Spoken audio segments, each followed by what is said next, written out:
প্রিয় voice of দিনের দর্শক মণ্ডলী, আজকের এই রাতটা যদি আপনি অবহেলায় কাটিয়ে দেন, হয়তো আপনি নিজেই জানবেন না কি হারালেন।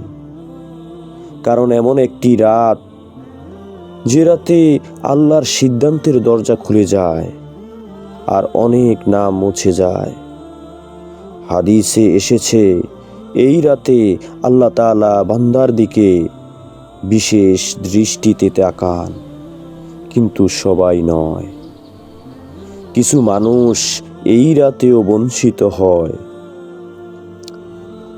আজ যদি আপনি এই ভিডিওটা স্কিপ করেন, হয়তো আপনার জন্য লেখা ছিল কোনো এক রহমত, কিন্তু আপনি শুনলেন না।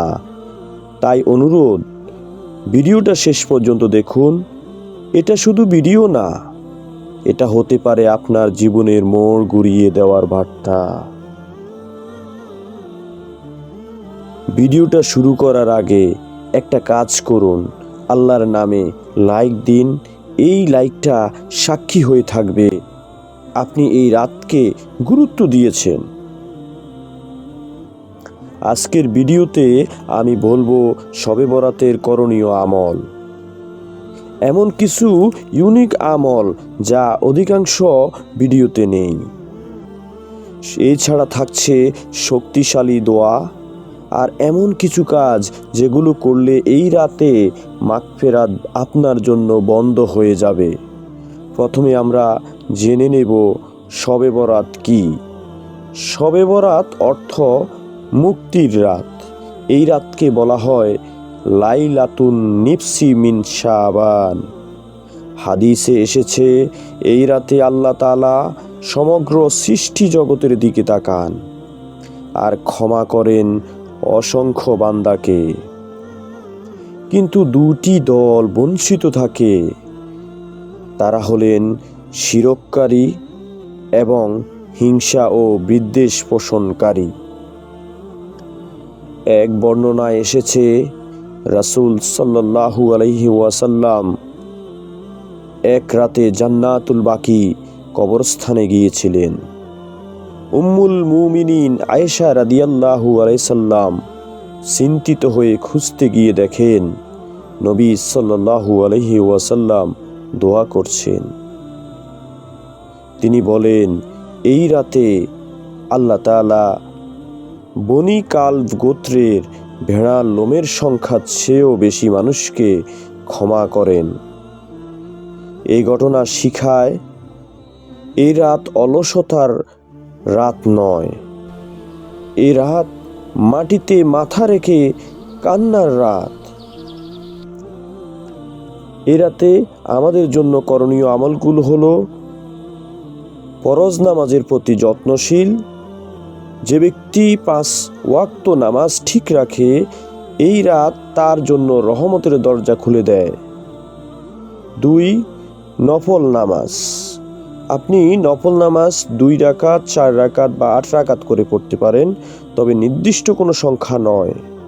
মনোযোগ অত্যন্ত জরুরি এবং কান্না অত্যন্ত জরুরি। এছাড়া আপনি কুরআন তেলাওয়াত করতে পারেন। অল্প হলেও ধীরে বুঝে শুনে পড়ুন। এই অংশটা অন্য ভিডিওতে খুব কমই থাকে। যেটা আমল নাম্বার 1, নিয়ত রিসেট করা। নামাজের পর চোখ বন্ধ করে বলুন, হে আল্লাহ, আজ থেকে আমার জীবনের নিয়ত বদলে দিন। 3 মিনিট চুপচাপ থাকুন এবং আল্লাহ আপনাকে দেখছে এরকম মনে করুন।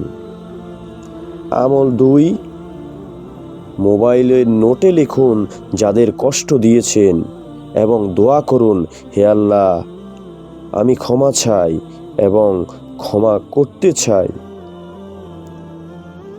আমল নাম্বার 3, নিঃশ্বাসে ইস্তিগফার পড়ুন 5 মিনিট, অর্থাৎ শ্বাস নিয়ে মনে মনে বলুন, আস্তাগফিরুল্লাহ, আস্তাগফিরুল্লাহ। এই আমল হৃদয় নরম করে দেয়। এ রাতে সবচেয়ে শক্তিশালী যে দোয়াটি পড়তে পারেন আপনারা, আল্লাহুম্মা ইন কুনতা কাতাবতানি শাকিআন ফামহুনি ওয়াকতুবনি সাইদান। অর্থ: হে আল্লাহ, যদি আপনি আমাকে দুর্ভাগা হিসেবে লিখে থাকেন তাহলে তা মুছে দিন, আর আমাকে সৌভাগ্যবান হিসেবে লিখে দিন। এ রাতে অনেকগুলো কাজ আমাদের বর্জনীয় রয়েছে। এখন বলবো বর্জনীয় কাজ সম্পর্কে। আপনি শিরক করতে পারবেন না, শিরক বর্জন করতে হবে। হিংসা ও বিদ্বেষ থাকা যাবে না এবং অশ্লীলতা পরিহার করতে হবে। এছাড়া আতশবাজি এবং ফানুস উড়ানো যাবে না। আর গুনাহের আসরে আপনি অবস্থান করতে পারবেন না। এই কাজগুলো থাকলে এই রাতেও আপনি ক্ষমা থেকে বঞ্চিত হবেন, ক্ষমা আপনার জন্য বন্ধ হয়ে যাবে। প্রিয় ভাই বোনেরা, এই রাত বারবার আসে না। হয়তো এটাই আপনার জীবনের শেষ শবে বরাত হতে পারে। তাই এখনই আসুন আল্লাহর পথে। ভিডিওটা শেয়ার করুন, হয়তো আপনার শেয়ারের মাধ্যমেই কারো জীবন বদলে যাবে। আল্লাহ আমাদের সবাইকে এই রাতের পূর্ণ বরকত দান করুন। আমিন।